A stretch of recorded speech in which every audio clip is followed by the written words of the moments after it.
pemeliharaan hidup kita, memberikan kita kasih, supaya kita berhukum boleh berbakti bersama di gereja ini.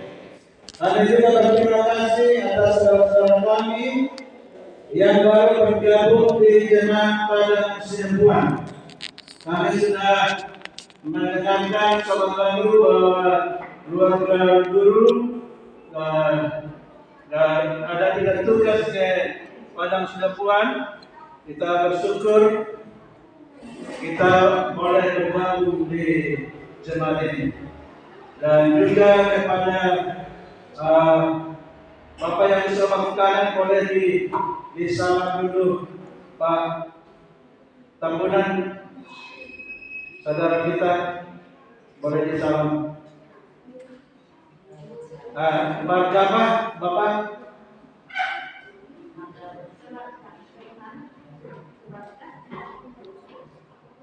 Usman Sirega. Oh. Dan Dari apa? Dari sisi dari Sulawesi. Oh, puji Tuhan ya. Jadi kita dapat kunjungan dari saudara kita dari Sulawesi, dari Pak Usman Sirega ya, puji Tuhan.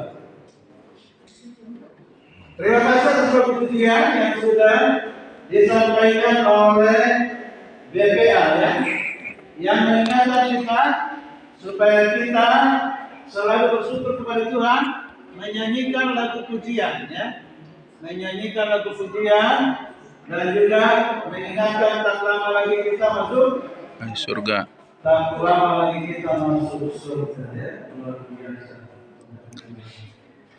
Demikian juga lagu dari Rahel ya. Rahel tadi mengingatkan kita ada kuasa yang tak terbatas. Kuasa yang tak terbatas, kuasa Yesus Kristus, kuasa yang ajaib, itulah yang memberikan mukjizat bagi kita ya. Amin. Ketika kita percaya mukjizat itu akan menjadi nyata. Nyata ya, nyata ya. Nyata. Oke.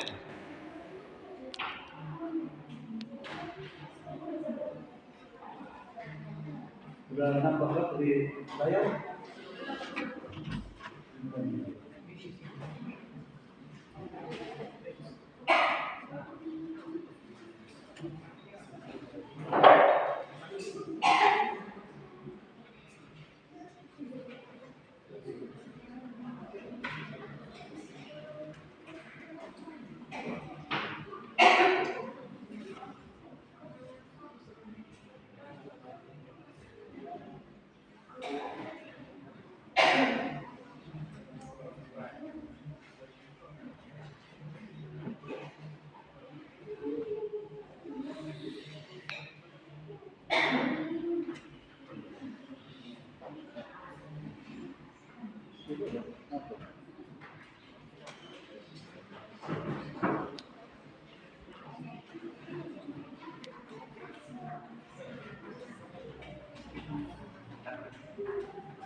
Baik Bapak Ibu Saudara yang kasih Tuhan, bahwa kita berikan perhatian kita untuk mendengarkan dan menerima firman Tuhan. Saudara yang diberkati Tuhan, bahwa Nyonya White menyatakan bahwa masih ada sekte yang menunggu datangnya sang guru kebenaran yang akan mengumpulkan mereka di Yerusalem, mengajar mereka dan membangun Yerusalem menjadi kota Daud duniawi sebelum Yesus datang. Jadi masih ada satu sekte yang memiliki pemahaman ini ya. Padahal sang guru kebenaran itu Yesus sudah datang bukan untuk membangun Yerusalem, justru membuatkan kehancuran Yerusalem. Yesus menyatakan di dalam Lukas 21 ayat 5 dan 6, apa yang kamu lihat di situ akan datang harinya di mana tidak ada satu batu pun akan dibiarkan terletak di atas batu yang lain. Semuanya akan diruntuhkan. Ini adalah satu kata-kata nubuatan tentang Yerusalem. Yerusalem yang indah dan megah itu, Tuhan katakan bahwa di sana tidak akan terdapat lagi nanti ada dua batu yang bertindih, batu yang satu di atasnya, oleh karena akan ada pemusnahan. Berbicara mengenai pemusnahan ini, perlu kita memahami karena ini adalah bagian dari nubuatan. Sama seperti pelajaran sekolah-sekolah kita yang berbicara satu turunan ini mengenai nubuatan. Maka kita perlu memahami lambang-lambang, simbol, dan gambaran-gambaran tentang nubuatan itu sendiri. Ya. Ketika Yesus sudah ditangkap, diadili, dan dibawa ke Golgota, bersama dengan Yesus ada serombongan perempuan yang mengikutinya. Pada saat itu, ketika rombongan besar itu keluar dari gerbang Pilatus menuju Bukit Tengkorak, dia diikuti oleh banyak orang. Ya. Dikatakan bahwa Yesus sudah letih, lesu, lemah, dan lapar, tetapi dipaksa memikul salib ke Golgota. Kita bayangkan sepanjang malam Yesus diadili, Yesus disiksa, Yesus tidak makan, Yesus tidak tidur. Ya. Jadi orang banyak mengejek dia dan menghina dia. Tapi pada saat sementara dia dipaksa untuk memikul salib yang begitu berat, maka dia terhuyung-huyung, makin jatuh, makin dicambuk dia. Kebetulan pada saat itu ada seorang bernama Simon dari Kirene lewat dari jalan menuju Golgota itu, maka dia ditangkap. Dia ditangkap dan diberikan kepadanya satu tugas supaya dia lagi yang memikul salib yang berat itu sampai ke Golgota. Apa kata Roh Nubuat? Kita baca di dalam Alfa dan Omega jilid 6 halaman 393. Meskipun penuh penderitaan, sementara menanggung dosa dunia, ia memandang kepada wanita-wanita itu dengan belas kasihan. Pada saat dia mengalami pahitnya, sakitnya, menderita di saat itu, dia berikan perhatiannya khusus kepada wanita. Mereka bukannya orang-orang yang percaya kepadanya. Rupanya perempuan-perempuan yang mengikuti Yesus itu bukan orang percaya kepada Yesus. Ya. Sehingga Yesus ingin mengajak mereka supaya menjadi percaya. Yesus perhatikan tangisan perempuan-perempuan itu. Tapi bagaimana Yesus menanggapi tangisan mereka itu? Kalau kita baca yang menjadi ayat inti dari khotbah kita hari ini, Lukas 23 ayat 28, Yesus berpaling kepada mereka dan berkata, hai putri-putri Yerusalem, janganlah kamu menangisi aku, melainkan tangisilah dirimu sendiri dan anak-anak. Kata-kata ini, kalau kita bahas ini secara mendalam, sebenarnya itu adalah templakan keras dari Yesus kepada perempuan-perempuan ini. Ya. Jangan kamu menangisi atau tangisilah dirimu sendiri. Tangisilah anak-anakmu. Apa yang mau dikatakan Yesus tentang ini? Dia juga sedang berbicara di masa depan. Yesus di sini sedang bernubuat bahwa akan terjadi satu kali kelak ibu-ibu itu akan menangisi dirinya, akan menangisi anak-anaknya, karena akan terjadi kehancuran kota Yerusalem. Mengapa Yesus tidak menerima tangisan ibu-ibu itu? Kristus memandang ke depan kepada kebinasaan Yerusalem. Di dalam peristiwa menyelidiki ini, banyak dari mereka yang sedang menangis baginya sekarang akan binasa dengan anak-anak mereka di hari kemusnahan kota Yerusalem itu sendiri. Jadi berbicara soal menangis, Yesus pun pernah menangis, ya. Di mana Yesus pernah menangis? Yang pertama dia menangis ketika Lazarus apa? Meninggal, ya.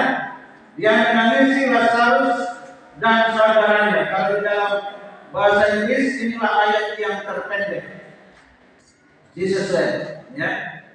Maka menangislah Yesus, Yohanes 11 ayat 35. Lalu di mana lagi Yesus pernah menangis? Dia menangisi kota Yerusalem.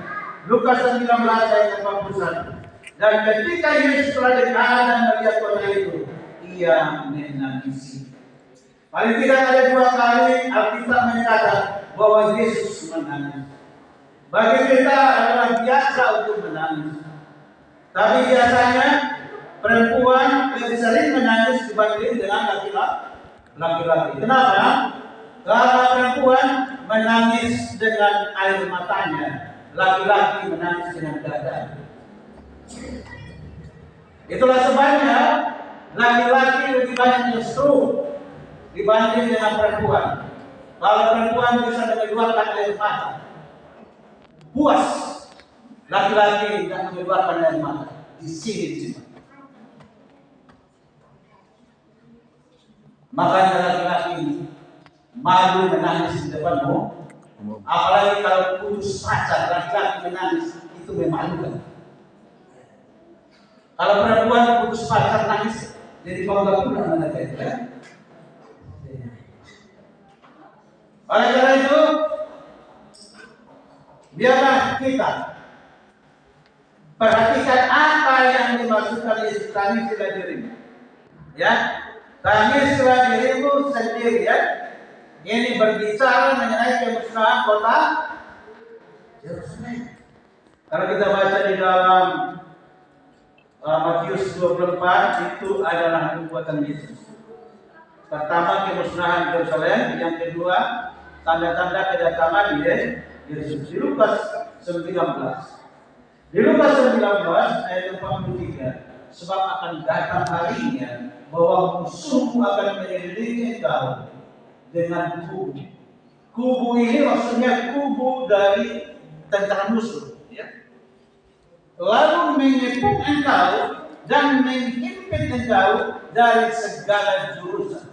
Ini adalah amaran yang jelas dari Yesus kepada orang Israel penduduk kota Yerusalem, supaya mereka siap-siap, mereka berhati-hati, walaupun Ka'bah Yerusalem itu Ka'bah yang dibangun oleh Herodes ini adalah Ka'bah yang begitu megah, bangunan terindah pada saat itu, bangunan termegah, yang dilapisi dengan emas, sehingga ketika sore hari matahari itu menyinari Yerusalem, terpantullah dari Ka'bah itu warna keemasan, ya. Dan pada saat itu Yesus katakan, lihatlah, tidak ada 2 batu berdiri di atas batu yang lain, bahwa artinya bangunan ini akan dirobohkan, ya. Tapi ada tanda-tanda dulu, tidak langsung datang musuh merobohkannya. Di sini kita perlu memahami, ya. Sebelum pengepungan itu terjadi, ada tanda-tanda yang sudah diamalkan. Selanjutnya Yesus menyatakan di ayat 44, dan mereka akan membinasakan engkau beserta dengan pendudukmu, dan pada tembokmu mereka tidak akan meninggalkan satu batu pun tinggal terletak di atas batu yang lain. Tidak ada satu batu pun di atas batu yang lain. Semua diporak-porandakan, ya. Karena engkau tidak mengetahui saat bila mana Allah melawat engkau. Karena bangsa itu tertengkuk, keras kepala, sudah dinasehati, sudah diamalkan, tapi mereka tidak peduli.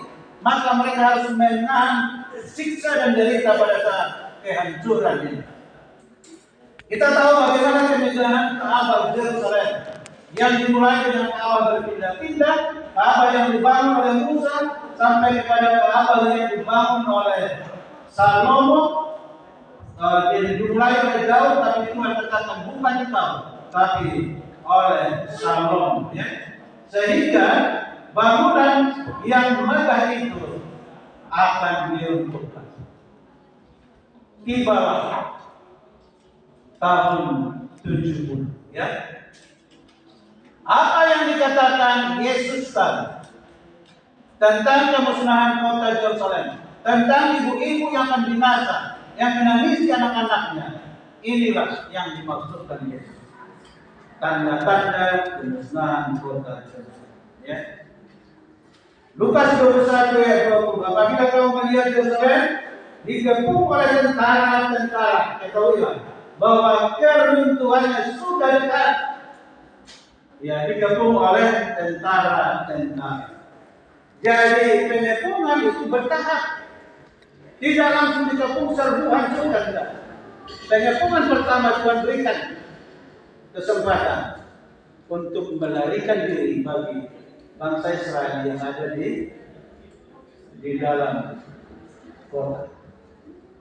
Ayat 21, Lukas 21, pada waktu itu orang-orang yang berada di Yudea harus melarikan diri ke mana? Ke pegunungan, dan orang-orang yang berada di dalam kota harus mengungsi, dan orang-orang yang berada di pedusunan jangan masuk lagi ke dalam kota. Ya. Amaran penting ini juga kepada ibu-ibu dikatakan, celakalah ibu-ibu yang sedang hamil atau yang menyusukan bayi pada masa itu, sebab akan datang kesesakan yang dahsyat atas seluruh negeri dan murka atas bangsa ini. Bahwa nubuatan ini berlaku untuk dua fase, berlaku untuk kehancuran kota Yerusalem, berlaku juga untuk hari terakhir. Ya, hari terakhir menjelang hari kiamat. Nah, di sini bertanya, kapan saat melarikan diri? Kalau tadi teman-teman katakan yang di Judea harus melarikan diri ke pegunungan, yang di dalam kota mengungsi, yang di luar kota di pedesaan jangan lagi masuk kota. Kapan? Ya, karena saudara-saudara kita yang membahas ini, yang dari kota besar pindah ke pegunungan sudah banyak sekali. Itulah yang menganut paham apa namanya? Country living. Country living, ya. Apabila pembinasa keji berdiri di tempat kudus yang berhala, orang Roma didirikan di tempat suci beberapa ratus meter di luar tembok kota, maka pengikut Kristus hendaklah melarikan diri. Alfa dan Omega jadi 8 halaman 26. Kapan melarikan diri dia? Ketika tiang berhala orang Roma didirikan di tempat suci. Jadi Tuhan tidak langsung izinkan tentara Roma memporak-porandakan kota Yerusalem, tapi dikirim dulu satu pasukan, ya, satu pasukan untuk amalan ini, hanya sekedar untuk mendirikan beberapa ratus meter di luar tembok kota berhala-berhala, tiang-tiang berhala. Nah, ketika amalan ini sudah disampaikan di Alfa dan Omega jadi 8 kembali katakan, tengah malam bersinarlah terang yang tidak biasa bersinar di atas mezbah bait suci. Bumi bergetar, terdengar suara tangisan yang dahsyat. Marilah kita pergi dari sini. Ada sinar, ada suara, ada gempa bumi, terdengar. Marilah kita pergi dari sini. Inilah saat pertama untuk melarikan diri yang diberikan Tuhan kepada umat. Ya. Demikianlah rencana Tuhan melepaskan umatnya dari kehancuran kota Yerusalem.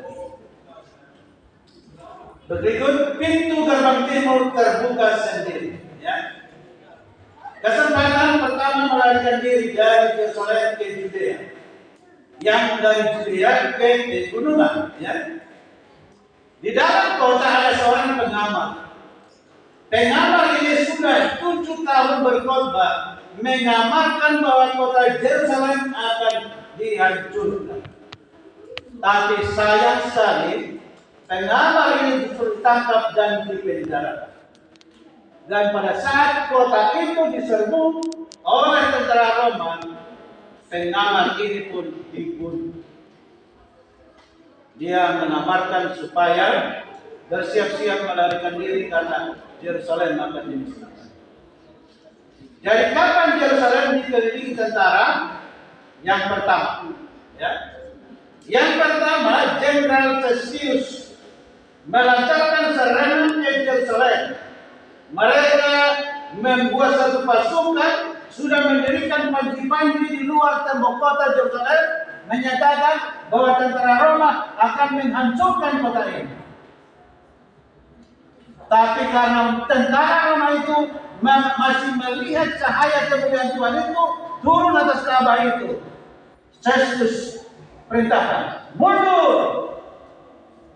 Pasukan tentara Roma mundur. Tetapi ketika pasukan tentara Roma itu mundur, itu adalah rencana Tuhan supaya kesempatan kedua bagi bangsa Israel di dalam kota supaya keluar melarikan diri. Tapi mereka justru menyombongkan diri. Mereka menyatakan, oh mereka sudah kita putar, ayo kita serang. Akhirnya mereka kejarlah tentara Roma. Roma bukan karena takut kepada bangsa Israel, mereka memundurkan diri, tapi melihat cahaya kemuliaan yang turun dari langit. Jadi tentara Yahudi seolah-olah mereka pahlawan mau mengejar tentara Roma. Mereka lupa Tuhan yang berikan kesempatan.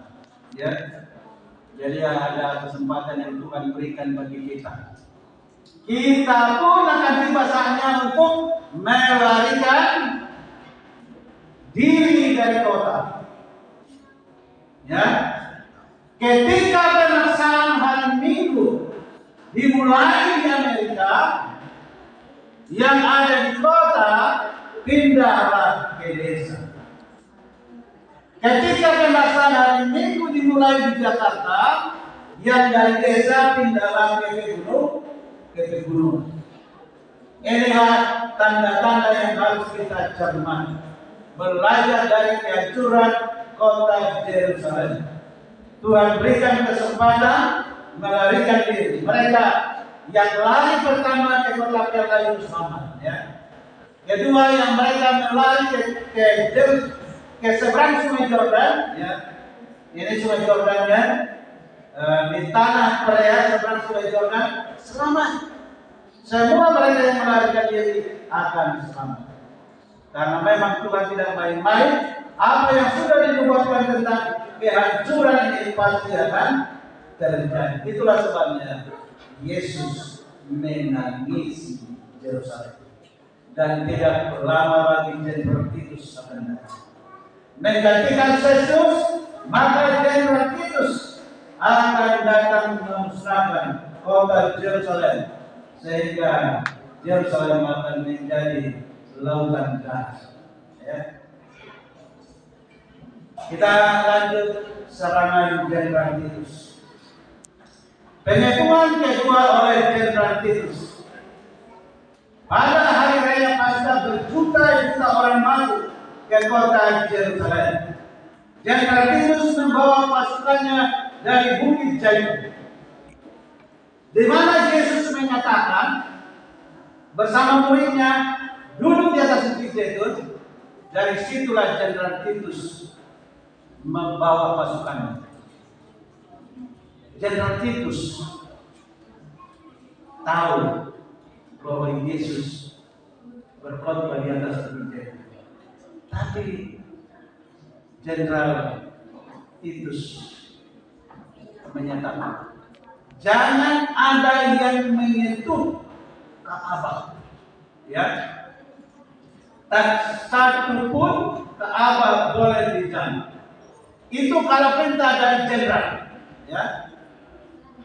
Tapi ketika mereka turun, ketika mereka menyerbu Yerusalem, ketika mereka tiba di Ka'bah, mereka menyaksikan bahwa Ka'bah itu terkunci dengan rapat. Sehingga di antara tentara curiga bahwa di dalam Ka'bah itu ada banyak orang. Sehingga seorang tentara membawa kayu yang sedang terbakar. Kayu yang terbakar itu diletakkan di pintu Ka'bah itu. Sehingga pintu Ka'bah itu terbakar. Begitu pintu Ka'bah itu terbakar, maka mereka boleh masuk ke dalam Ka'bah. Ternyata benar, banyak sekali orang di dalam Ka'bah itu berlindung. Mereka berpikir bahwa mereka akan selamat karena ada di dalam Ka'bah. Tapi mereka lupa, Tuhan yang menyuruh mereka keluar. Tuhan yang menyuruh mereka pergi melarikan diri. Karena mereka keras kepala, semua mereka yang di Ka'bah itu mati dibunuh.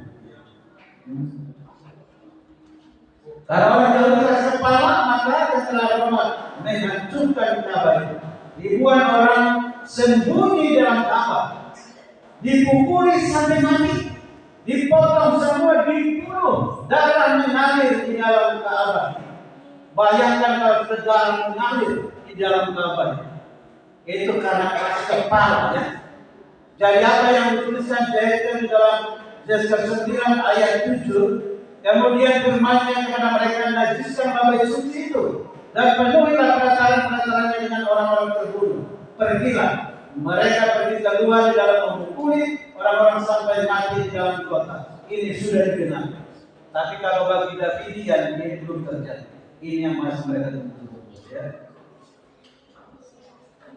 Nah, mengenai perbuatan yang disampaikan Yesus ketika itu, Yesus katakan, aduh Tuhan Allah, apakah yang kau menyusahkan seluruh sisa Israel dalam mencurahkan amarah atas Yerusalem? Iya, karena sudah waktunya, ya. Jadi laki-laki, perempuan, tua, muda, anak-anak, dan imam-imam semua ditebas dan pebuli tentara Roma, ya.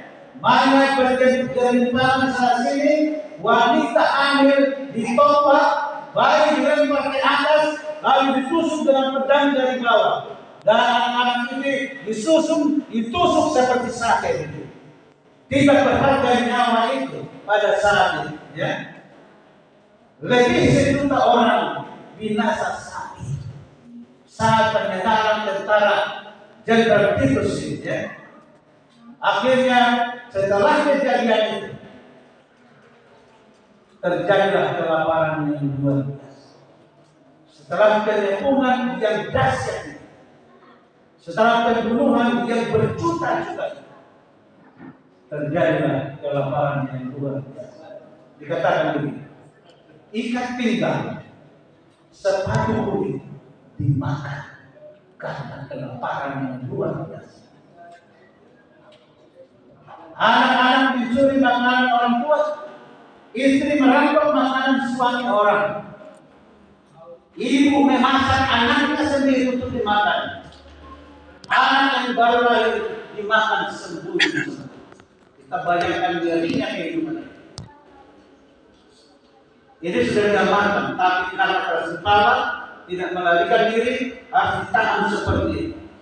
Harus makan sandal dimasak, ikat pinggang dari kulit dimasak, ya. Anak-anak dimasak, ya. Bagaimana penderitaan, ya? Yang masih sisa dilemparkan ke binatang buas yang lain. Rupanya masih ada yang sisa-sisa belum mati, dilemparkan ke binatang buas. Semua orang percaya. Ini. Semua orang percaya selamat. Bagaimana bisa selamat? Karena melarikan diri.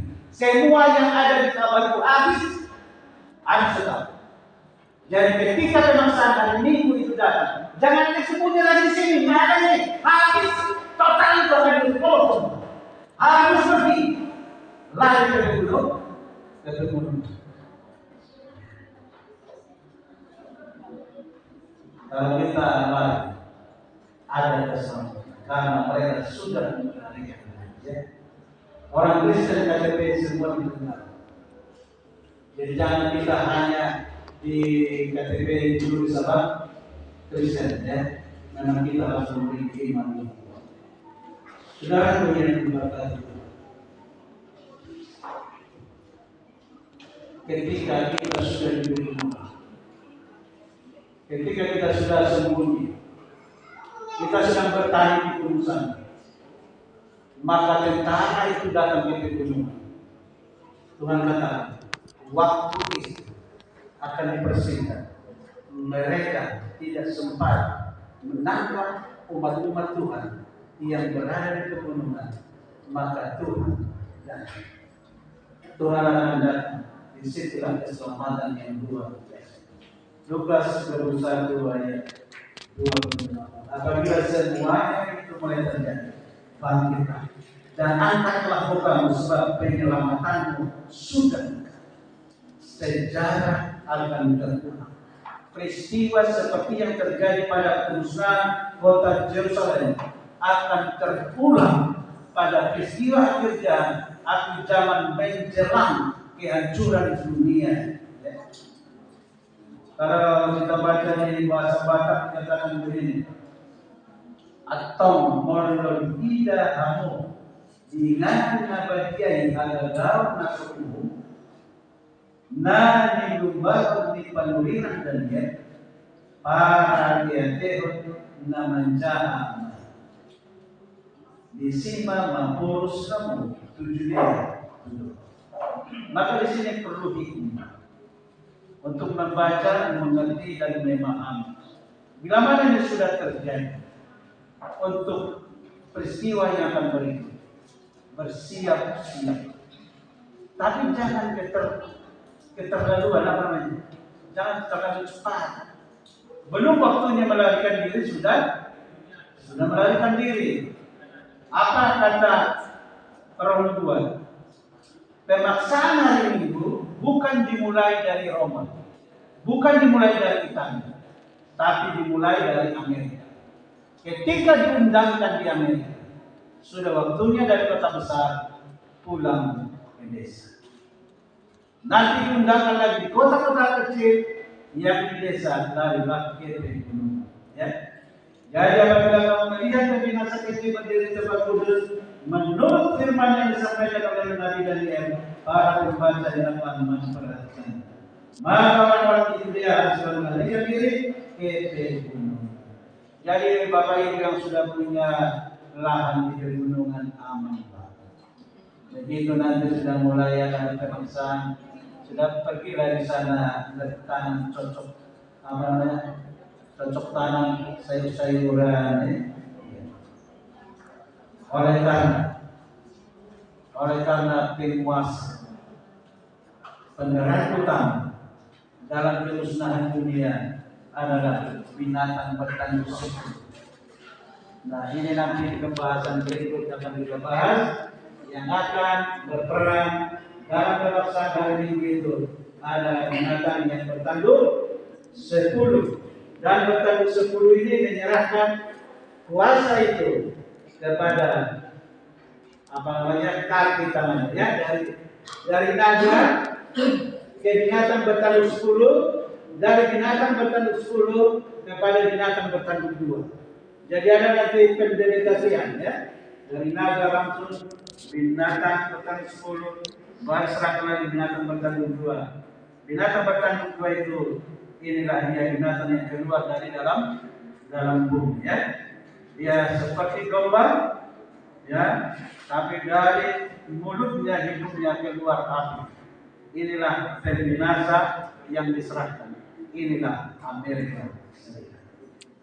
Oleh karena itu, maka kita siap-siap, oleh karena nubuatan tidak akan meleset.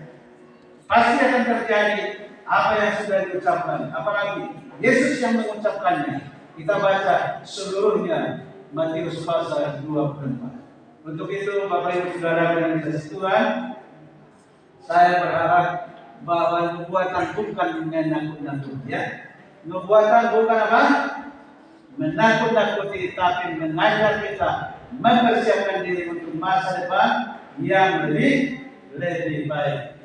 Baiklah, sebagai ayat terakhir. Yang penting di sini, yang penting di sini ialah semoga kita dikaruniakan hikmat surga.